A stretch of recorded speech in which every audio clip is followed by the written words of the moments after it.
दो वेक्टर्स का मैग्नीट्यूड ये नहीं डिसाइड करता कि उनके बीच का एंगल क्या है। मैग्नीट्यूड कुछ दूसरी बात है और उनके बीच का एंगल क्या है ये कुछ तीसरी बात है। ऐसा नहीं होता कि अगर दो वेक्टर्स का मैग्नीट्यूड सेम है तो एंगल 90 डिग्री, नहीं, वो हम मेमोरी बेस काम करते हैं। मेमोरी बेस का मतलब कि किसी एक सिचुएशन में हम लोगों ने ऐसा डील किया कि दो वेक्टर्स थे, उनका मैग्नीट्यूड सेम था और उनके बीच का एंगल 90 डिग्री था, तो हमने उसी, नहीं, मेमोरी से नहीं करना है, समझ के करना है।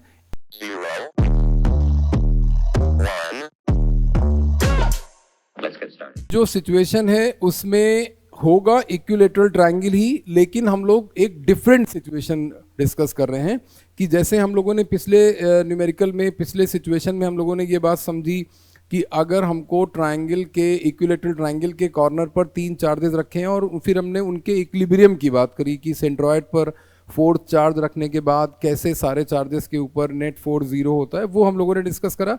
यहाँ पर जो चीज़ अभी आने जा रही है वो ये है कि कूलम्स लॉ का और स्पेशली प्रिंसिपल ऑफ सुपरपोजिशन का। प्रिंसिपल ऑफ सुपरपोजिशन मीन्स क्या कि किसी एक कॉन्फ़िगरेशन में एक पर्टिकुलर चार्ज के ऊपर रिजल्टेंट फोर्स निकालने के लिए हम लोग क्या मेथड अप्लाई करते हैं और कैसे उसको डील करना चाहिए, ये इस न्यूमेरिकल के डिस्कशन में हम लोग सीखेंगे। ऑल राइट, तो इसमें हम लोगों ने 3 चार्जेस रखे हैं। यहाँ पर एक चार्ज रखा है जिसका मैग्नीट्यूड है +100 माइक्रोकूलम। मैंने बोला ये बहुत ही पॉपुलर क्वेश्चन है, ये हर बुक में, हर जगह आपको मिल जाएगा। सुपरपोजिशन समझने के लिए ये एक इंटरेस्टिंग केस है। यहाँ पर हम लोगों ने -100 कूलम का चार्ज रखा, ये 100 माइक्रोकूलम है। Micro is 10⁻⁻6। यहाँ पर ये कौन सा पॉइंट है, ये इसका बाइसेक्टर है। इसके बाइसेक्टर पर भी हम लोगों ने यहाँ पर इसके बेस पर यहाँ पर एक +75 माइक्रोकूलम का चार्ज रखा, ठीक है। और फिर क्या किया, फिर हमने at the top of this equilateral triangle यहाँ पर एक छोटा सा 1 माइक्रोकूलम का चार्ज रख दिया। और जो क्वेश्चन है वो ये है कि with the in the given frame find the net force on +1 microcoulomb charge.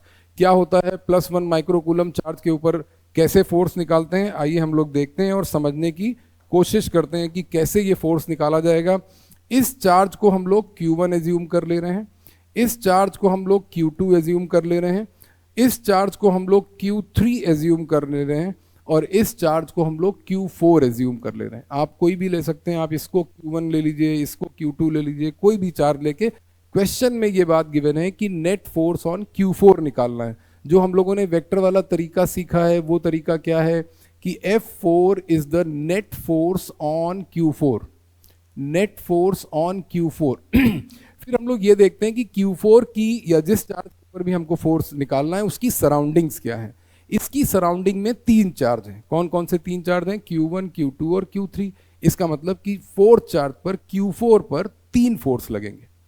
उन तीनों फोर्सेस का मैग्नीट्यूड और डायरेक्शन अगर हमको ठीक ठीक मालूम है तो फिर उसके बाद जो बात आती है वो आती है principle of superposition, which goes like this कि F4 जो है that is F41 + F42 + F43। ये हम लोग बार बार ये बात सीख रहे हैं। इन 3 वेक्टर्स का सम निकालने में भी कौन से 2 वेक्टर पहले डील करने हैं ये भी हमको सीखना पड़ेगा, ठीक है। अभी हम लोग 2 मिनट में सीख रहे हैं। सबसे पहले हम लोग क्या करेंगे कि इन तीनों फोर्सेस का मैग्नीट्यूड सेपरेटली कहीं पर कैलकुलेट कर लेंगे। कैसे कैलकुलेट करेंगे? F41 का मतलब क्या है? ये हो गया K times Q4 Q1 upon R²। R क्या चीज है? Distance between Q4 and Q1।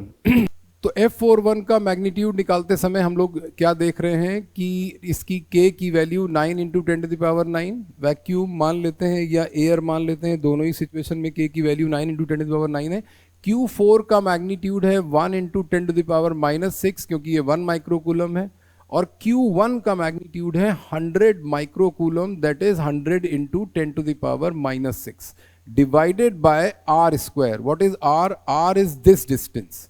ये हम लोग Q1 Q4 ले रहे हैं। ये वाला साइड अगर 10 मीटर्स दिया हुआ है, अगर, तो 10 मीटर की सिचुएशन में ये R² क्या हो जाएगा? 100। Equilateral triangle of side 10 metre, कुछ और भी नंबर हो सकता है। ये F41 का मैग्नीट्यूड आ गया, this 100 is cancelled with this, ये -6 -6 -12, ये +9, तो ये आ गया 9 इंटू 10⁻³ न्यूटन। ये क्या चीज आ गई? F41 का मैग्नीट्यूड।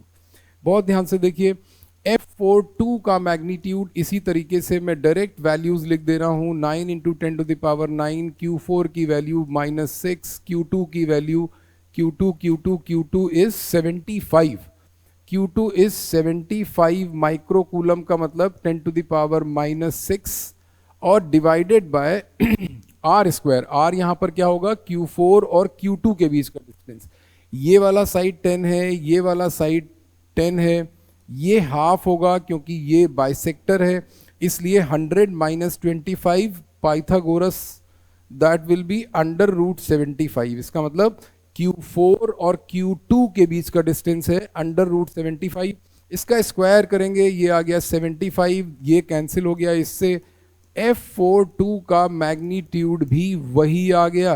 ध्यान से देखिए, अब एक फोर्स और बचा यहां पर, उस फोर्स का नाम है F43। F43 का मैग्नीट्यूड कैसे निकालेंगे? ध्यान से देखिए, F43 का मैग्नीट्यूड यहीं पर निकाल ले रहे हैं, 9 इंटू 10⁹, ये K हो गया।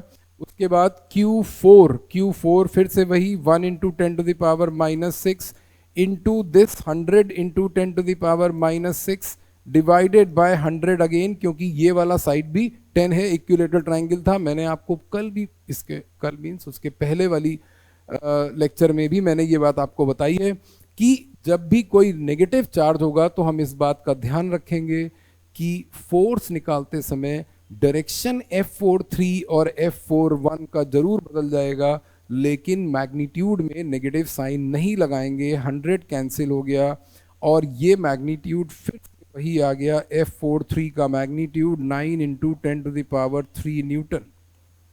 हम यहाँ पर कुछ नया करते हैं, हम ये बोलते हैं कि मान लेते हैं कि इसकी वैल्यू x मान ली, ये जो भी फोर्स आया, 41 और 42 का एंगल, 41 और 42 का एंगल। बहुत ध्यान से देखिए, ये वाला जो फोर्स है, मैं इसको दूसरे कलर से दिखा दे रहा हूं, पॉजिटिव और नेगेटिव चार्ज ये अट्रैक्ट करने जा रहे हैं। इस फोर्स का नाम है 43, ठीक है। F41 ये पॉजिटिव है, ये पॉजिटिव है, ये इसको यहां से रिपेल करेगा, ये मैग्नीट्यूड आ गया 41। F41 और 43, 41 और 43 इन दोनों को हमने पहले क्यों लिया? इन दोनों को पहले इसलिए लिया क्योंकि इन दोनों के बीच का एंगल है 120 डिग्री। दिख रहा है आपको कैसे? ये इस इक्विलेटरल ट्राइंगल का एक्सटीरियर एंगल है, ये 120 डिग्री ये एंगल आ गया इन दोनों के बीच का, ठीक है। एक वेक्टर की आइडेंटिटी होती है, ध्यान से देखिए, वेक्टर की आइडेंटिटी जब भी आती है तो हम थोड़ा सा परेशान हो जाते हैं कि कैसे करेंगे, लेकिन मैं आपको यहाँ पर दिखा दे रहा हूँ कि जब हम लोगों ने ये वाला सीन पढ़ा था a+b वाला, तब एक फॉर्मूला ऐसा आया था a² + b² + 2ab cos theta, और ये वेक्टर की आइडेंटिटी होती है कि अगर हम दो वेक्टर्स का सम निकाल रहे हैं, वेक्टर में भी ये बात आप लोगों ने पढ़ी, मैंने भी आपको ये बात बताई कि अगर हम लोग 5 + 5 = 5 कह रहे हैं तो इसका मतलब हम वेक्टर की बात कर रहे हैं। क्यों वेक्टर की बात कर रहे हैं?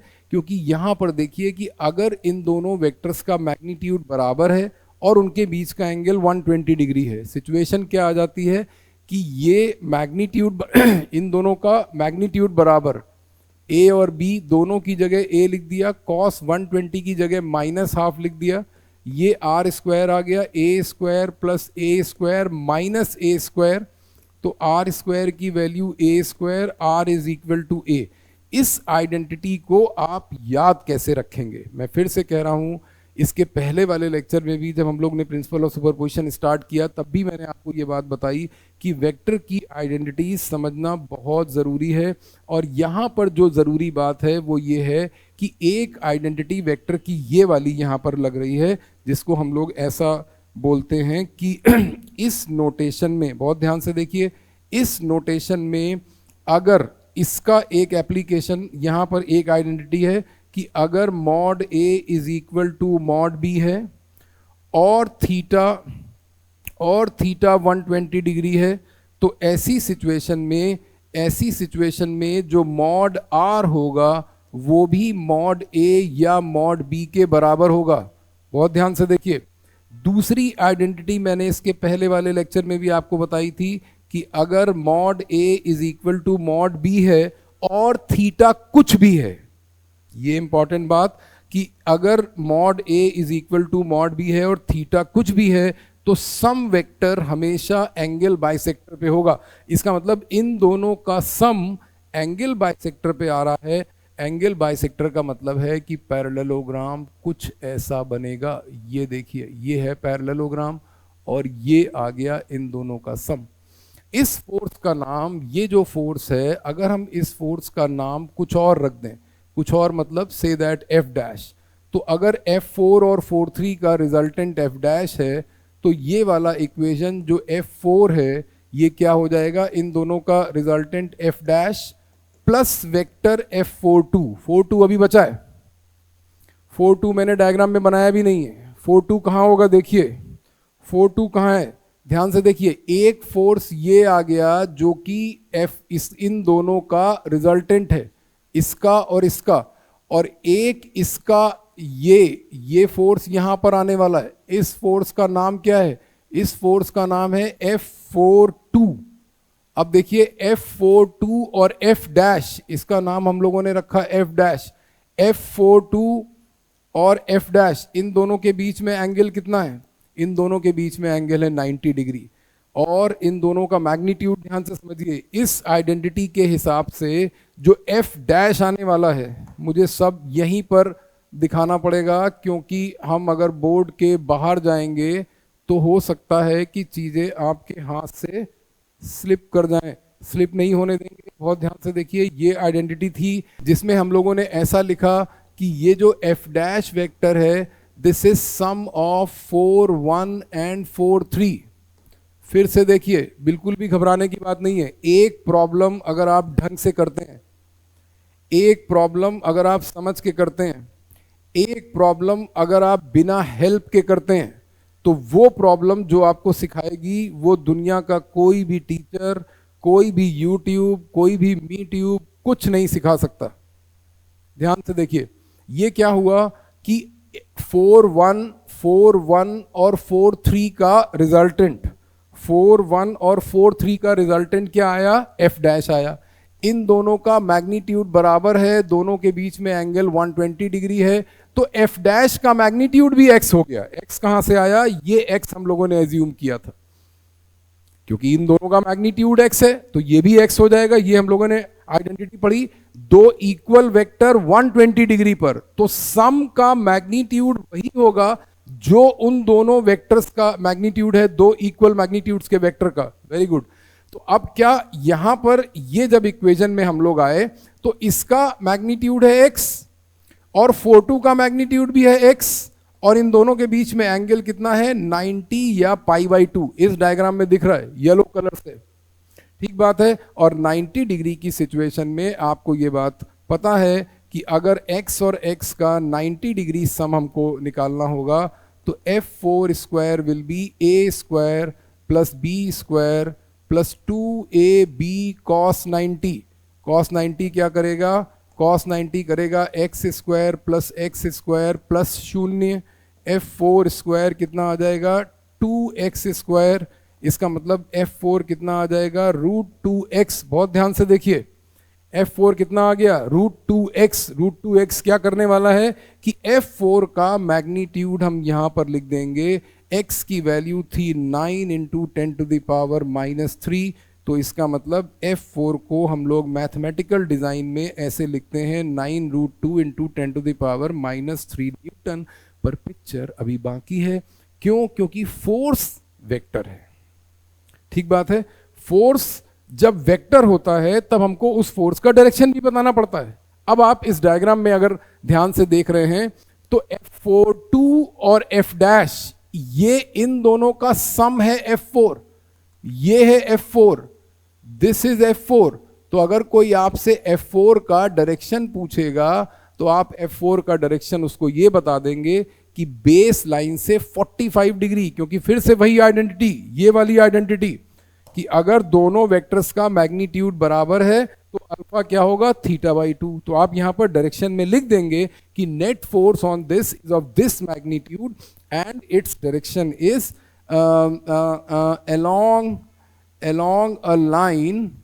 along a line at 45 degree with baseline of the equilateral triangle. तो ये एक इक्विलेटरल ट्राइंगल का एक और सिचुएशन था जो हम लोगों ने समझा। नेक्स्ट पॉसिबल सिचुएशन हम लोग ये समझ सकते हैं कि अगर एक स्क्वायर आ रहा है, फिर से मैं आपको कह रहा हूं कि ये स्क्वायर वाली सिचुएशन जो है ये बहुत ज़्यादा पॉपुलर सिचुएशन है। हर तरीके से स्क्वायर का न्यूमेरिकल पूछा जाता है, हर तरीके से मतलब कि फोर्स से लेकर फील्ड इंटेंसिटी से लेकर पोटेंशियल से लेकर पोटेंशियल एनर्जी तक, चार बेसिक चीज़ें हमारे इस यूनिट में आती हैं फर्स्ट चैप्टर में और सेकंड चैप्टर में मिला के। तो ये जो सिचुएशन आ रही है, स्क्वायर में चार चार्जेस हैं जैसा कि होते हैं, क्योंकि स्क्वायर के चार कॉर्नर हैं इसलिए स्क्वायर के चार चार्जेस हैं।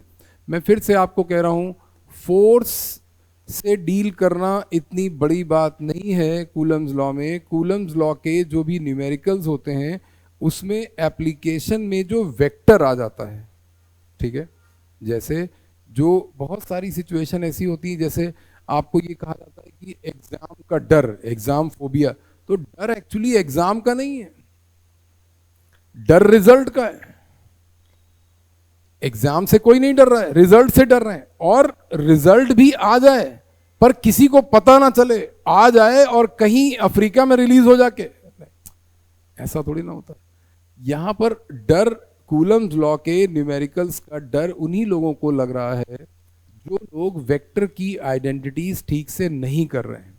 अगर आप वेक्टर की आइडेंटिटीज ठीक से करते हैं और आप फोर्सेस को देख के पहचान जाते हैं, उनका डायरेक्शन आइडेंटिफाई कर पाते हैं, तो आपको डर नहीं लगेगा। As simple as physics. ध्यान से देखिए, चार चार्जेस हैं, चारों का मैग्नीट्यूड हम लोगों ने आपकी सुविधा के लिए सेम ले लिया है। फिर क्या करेंगे, वो ये कह रहे हैं कि इस सिस्टम को इक्विलिब्रियम में लाना है। आइए कोशिश करते हैं। इक्विलिब्रियम में लाने के लिए सबसे पहले हमको इसको 1 2 3 4 नेम कर देना पड़ेगा, या आप ABCD भी कर सकते हैं। ऐसा 1 2 3 4 नेम कर दिया या ABCD नेम कर दिया।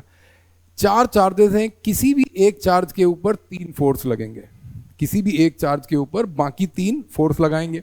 लेट्स से कि हम लोग Q3 के ऊपर, इस वाले चार्ज के ऊपर फोर्स निकालना चाह रहे हैं, तो F3 जो होगा वो वही सुपरपोजिशन वाला प्रिंसिपल 3 1 3 2 और 3 4। इसका मतलब इस फोर्स का नाम क्या है, this force is force on this charge Q3। Q3 का मतलब position C, magnitude position 3, magnitude तो इसका भी Q ही है।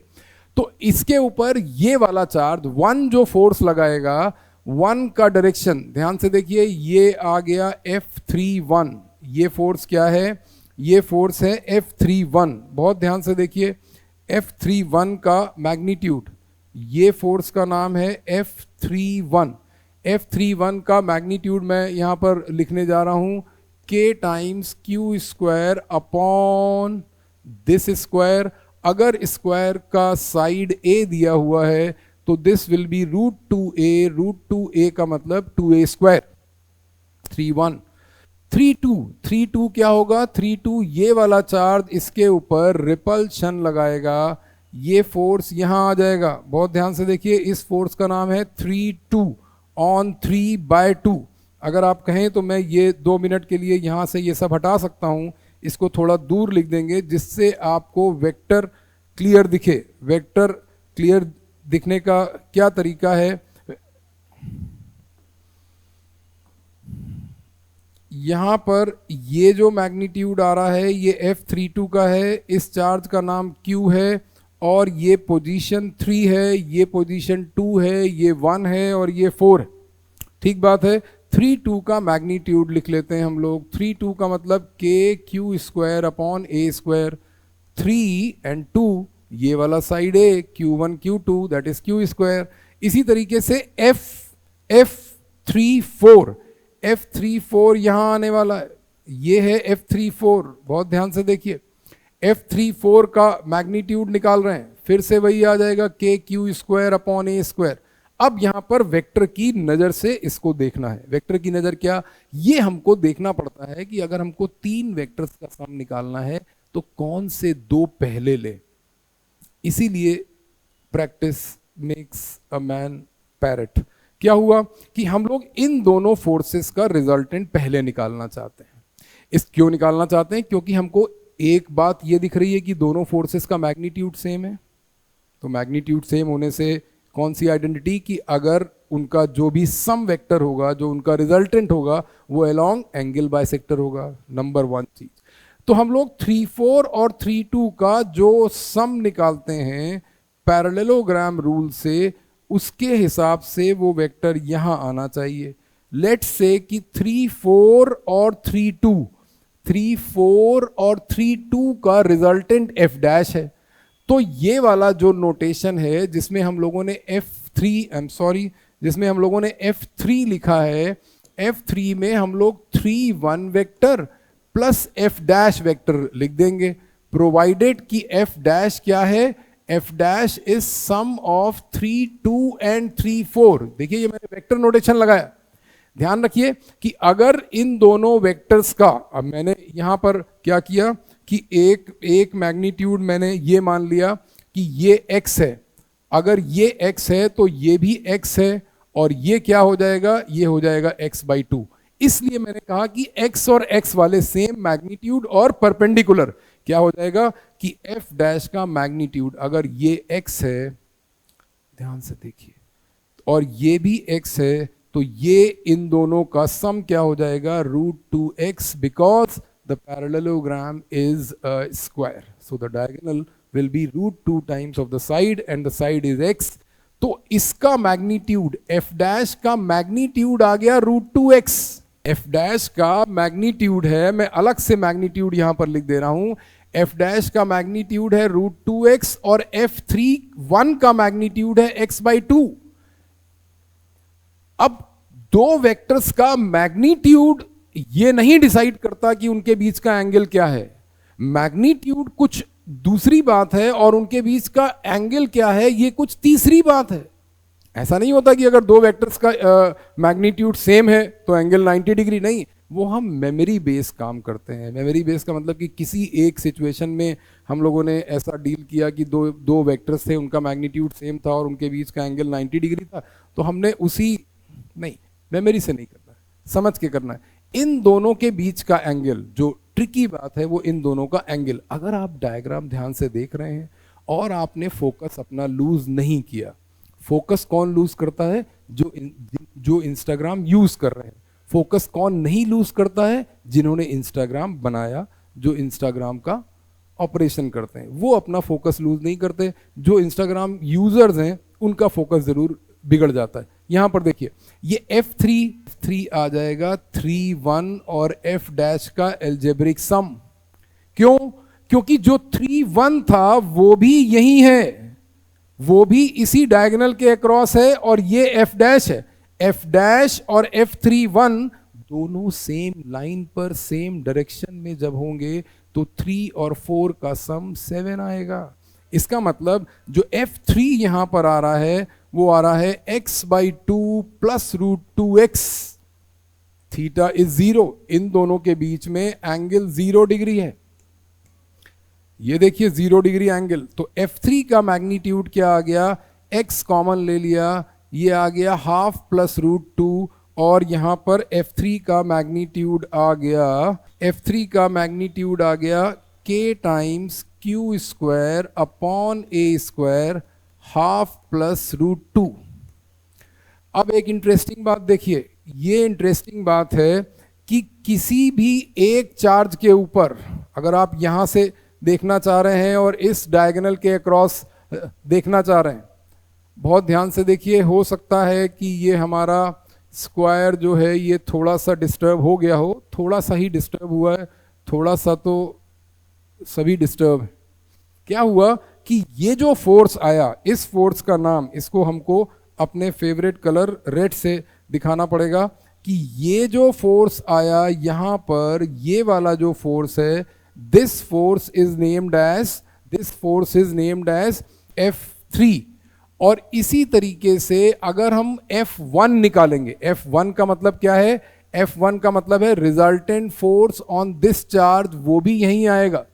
इसी तरीके से अगर हम इसको इस डायगोनल के अक्रॉस रखेंगे और हम इन दोनों चार्जेस के ऊपर रिजल्टेंट फोर्स निकालेंगे, तो इसके ऊपर रिजल्टेंट फोर्स इधर आएगा, इसके ऊपर रिजल्टेंट फोर्स इधर आएगा। बहुत ध्यान से देखिए, इसका मतलब इस फोर्स का नाम है F3, इस चार्ज पर रिजल्टेंट फोर्स, इस फोर्स का नाम है F2, इस चार्ज पर रिजल्टेंट फोर्स। क्योंकि जैसे हमने इसके ऊपर 3 फोर्स लगाए, वैसे ही इसके ऊपर भी 3 फोर्स लगेंगे। 3 फोर्स कैसे? ये वाला इधर रिपेल करेगा, ये वाला इधर रिपेल करेगा और ये वाला इधर रिपेल करेगा।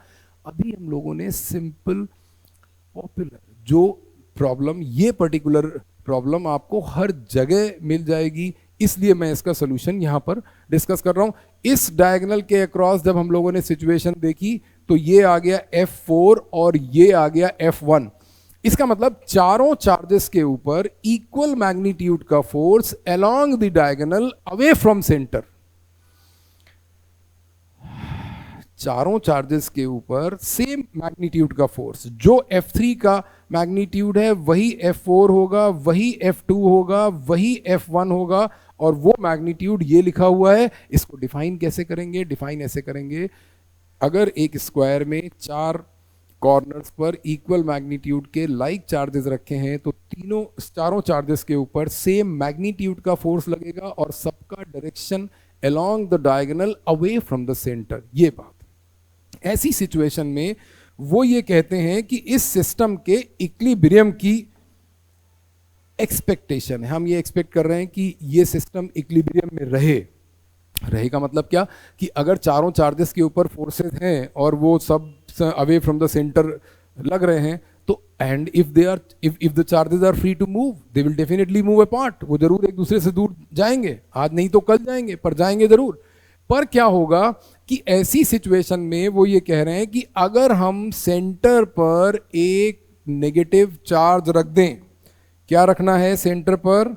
सेंटर पर एक नेगेटिव चार्ज रखना है। बहुत ध्यान से देखिए, सेंटर पर एक नेगेटिव, कैसे पता चला नेगेटिव इसलिए पता चला क्योंकि अगर ये चार्ज नेगेटिव होगा तो ये इसको इधर अट्रैक्ट करेगा, ये इसको इधर अट्रैक्ट करेगा, ये इसको इधर अट्रैक्ट करेगा, ये इसको इधर अट्रैक्ट करेगा, ठीक है। और चारों के ऊपर इक्वल फोर्स लगाएगा बीइंग अ चार्ज Q। तो F नॉट का जो मैग्नीट्यूड आएगा वो यहां पर देखिए, K times Coulomb's law, Q1 Q2 upon this square. ये क्या चीज है? ये हाफ ऑफ द डायगोनल है। साइड क्या है? A। डायगोनल क्या होगा? A√2। उसका हाफ क्या होगा? A√2/2, दैट इज A/√2, ठीक है। तो डायगोनल क्या आ गया? A/√2। अब हमको Q1 Q2, Q1 ये है, Q2 ये है, या Q1 ये है, Q2 ये है, इसको बोलते हैं सिमेट्रिक सिचुएशन। सिमेट्रिक सिचुएशन क्या है? कि ये वाला चार्ज इन चारों चार्जेस के ऊपर एक साथ चारों के ऊपर सेम मैग्नीट्यूड का फोर्स लगाएगा। उस फोर्स का मैग्नीट्यूड है F0, और वो क्या है? Q1 Q2 अपॉन A/√2 का, ये A/√2 का होल स्क्वायर। तो यहां आ जाएगा A², और जो डिवाइडेड बाय 2 था वो 2 ऊपर आ गया, F0 आ गया। हम क्या एक्सपेक्ट कर रहे हैं? हमारा एक्सपेक्टेशन था इक्विलिब्रियम। इक्विलिब्रियम का मतलब क्या? हम ये एक्सपेक्ट कर रहे थे कि चारों चार्जेस के ऊपर नेट फोर्स 0 हो जाए। वो कह रहे हैं और चॉइस क्या थी? चॉइस ये थी कि 5वां चार्ज सेंटर पर रखना था। यहां पर एक इंटरेस्टिंग बात समझिए, अगर हम इन चारों में से किसी एक चार्ज का इक्विलिब्रियम मेंटेन करना चाहते हैं, तो हम 5वां चार्ज सेंटर के अलावा कहीं और भी रख सकते हैं। कहीं और भी का मतलब क्या? कि हम यहां पर एक दूसरा पॉजिटिव चार्ज, 5वां पॉजिटिव चार्ज रख दें, जिससे कि ये इसको इधर रिपेल करने लगे।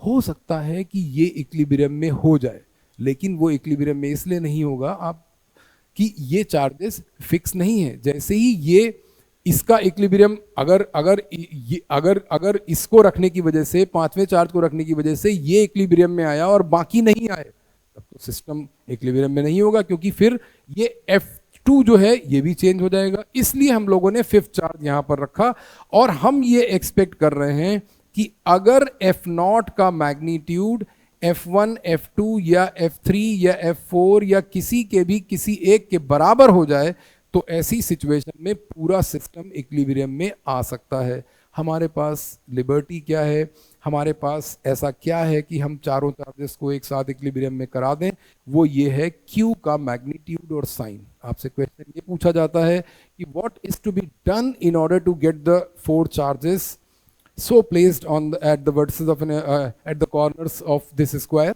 वो चारों इक्विलिब्रियम में आ जाएं। तो ऐसी सिचुएशन में हम Q0 का साइन हमने पता लगा लिया कि वो साइन नेगेटिव होना चाहिए। नेगेटिव का मतलब कि अगर स्क्वायर के कॉर्नर पर चारों चार्जेस पॉजिटिव रखे हैं तो सेंटर पर नेगेटिव चार्ज होगा, और अगर स्क्वायर के कॉर्नर पर चारों चार्जेस नेगेटिव रखे हैं तो सेंटर पर पॉजिटिव चार्ज होगा। इसका मतलब क्या है कि हमारी जो ये एक्सपेक्टेशन है कि F0 F1 के या F2 के किसी के भी बराबर हो जाए, ये था K2QQ upon A square. F0 ये है, ये F0 यहाँ से यहाँ ले आए, और F1 या F2 या F3 का मैग्नीट्यूड ये है। This is equal to KQ square upon A square, that is half plus root 2। बहुत ध्यान से देखिए, हाफ प्लस रूट 2 कैसे है, K से K कैंसिल हो गया, A स्क्वायर से A स्क्वायर कैंसिल हो गया, एक Q यहाँ से कैंसिल हो गया, ये बच गया 2Q is equal to Q times half plus root 2। ठीक है, आप इतनी मैथ्स जानते हैं कि हम लोग कैपिटल Q का मैग्नीट्यूड यहाँ से ऐसे निकाल सकते हैं। आप चाहें तो इस हाफ को अंदर ले जाएं, कुछ भी कर दें, ध्यान सिर्फ ये रखना होगा कि फाइनल आंसर में जो Q होगा वो नेगेटिव होगा। नेगेटिव का मतलब कि Q would be minus Q/2 half plus root 2 लिखेंगे, प्रोवाइडेड कि Q पॉजिटिव है। तो यहां से इस एक्सप्रेशन से ये पता चलता है कि जो बीच वाला चार्ज है, जो सेंटर पे चार्ज रखा, जो पांचवा चार्ज है, जो गेस्ट चार्ज है, जो उसका मैग्नीट्यूड ये होगा Q के बेसिस पर, जो भी चारों कॉर्नर्स पर चार्ज रखें, और उसका साइन Q का ऑपोजिट होगा। इसलिए यहां पर ये सिग्निफिकेंस ऑफ नेगेटिव साइन। एक और इंटरेस्टिंग बात ध्यान से सुनिए कि अगर पांच चार्जेस के सिस्टम में, जैसे यहाँ पर ये जो हमारा सिस्टम बना, इसमें हमारे 5 चार्जेस आ गए। 5 चार्जेस का मतलब कि ये Q1 Q2 जो चारों कॉर्नर पर जो भी चार्ज रखे थे, ये वाला सिस्टम था कि ये 4 चार्ज रखे थे, और फिर हम लोगों ने 5वां चार्ज रखा, उसका मैग्नीट्यूड हम लोगों ने निकाल लिया। क्यों रखा 5वां चार्ज? सिस्टम को इक्विलिब्रियम में लाने के लिए। उनका ये कहना है कि किसी भी सिस्टम में अगर 4 चार्जेस इक्विलिब्रियम में हैं तो 5वां भी होगा। अगर किसी सिस्टम में 4 सिस्टम का चार्जेस है, 3 चार्जेस इक्विलिब्रियम में है, तीनों इक्विलिब्रियम में है, कोई भी 3 इक्विलिब्रियम में है तो चौथा भी होगा। फिर किसी ये बात हम लोगों ने तब भी समझी थी जब हम लोगों ने 3 चार्जेस एक लाइन में लिए और हमने 2 लाइक चार्जेस के बीच में एक अनलाइक चार्ज रखा।